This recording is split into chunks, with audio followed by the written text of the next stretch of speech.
first bombs fell.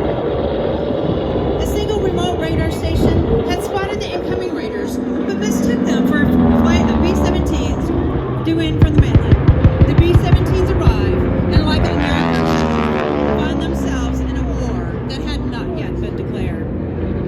The attack was from the Japanese aircraft carriers Akagi, Akata, Hiru, Saru, and the two new carriers, the Shokuku and the Sweet Cuckoo. The plan was simple: destroy the Pacific Fleet. The raid lasted for a little over 2 gruesome hours. When the first bombs began to fall, pilots all over the island jumped into action. At Wheeler Field, Lieutenant Philip Rasmussen woke to the sound of bombs, jumping out of bed, strapping on a .45 caliber pistol over his purple pajamas, and ran to a working Curtiss P-36 Hawk, just like the one you saw take off to join the flight to defend our country. Right here, right in front there, the Zero's on his tail. He was joined by 4 more P-36 pilots: Lewis Sanders, Harry Brown, Gordon Sterling, and Malcolm Mike Moore. They took off to engage the attacking Japanese and managed to shoot down a few of the Japanese Zeros, Valves, and Kates. The number of enemy aircraft were incredibly overwhelming.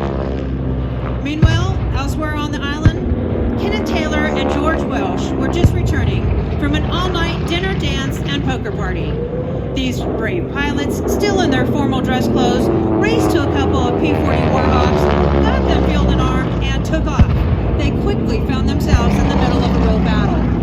These 2 pilots caught up with the Japanese close to Pearl Harbor and Hickam Field and engaged the Zeros, Valves, and Kates with rounds from their .30 caliber machine guns. However, they quickly ran out of ammunition. Luckily, though, they were able to land at Wheeler Field, which is near the center of the island. They refueled and reloaded with .30 and .50 caliber ammo and took off once again to fight the Japanese.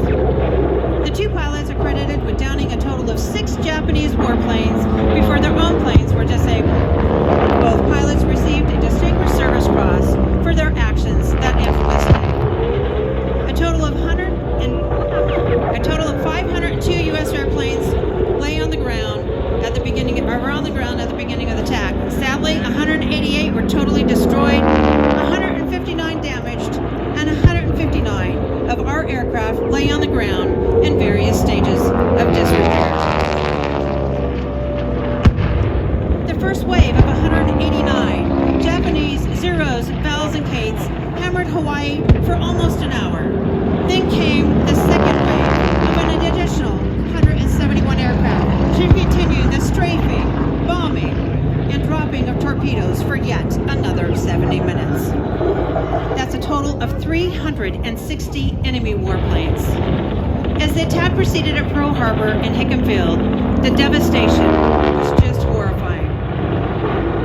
On the eastern edge of Ford Island, in the center of the harbor, 9 battleships lay at berth: the California, Oklahoma, West Virginia, Tennessee, Maryland, Nevada, Pennsylvania, Utah, and the Arizona.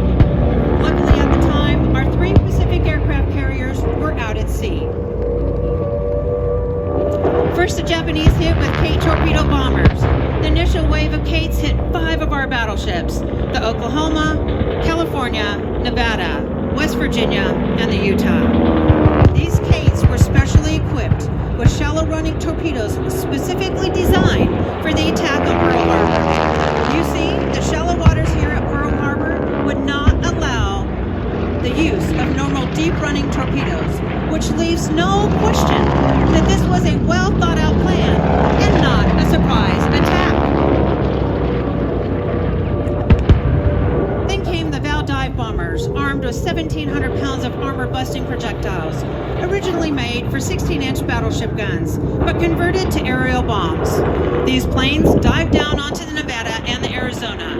Anti-aircraft fire veered the Vals away from the Nevada on the first wave, but unfortunately, the Arizona was not that lucky. A bomb stabbed the Arizona through her forward magazines and exploded, torching off more than 1 million pounds of gunpowder. Sailors on the Nevada watched in horror as the Arizona jumped 20 feet in the air and broke in entrapping 1,178 American servicemen in an underwater tomb. The ship sank in less than 3 minutes.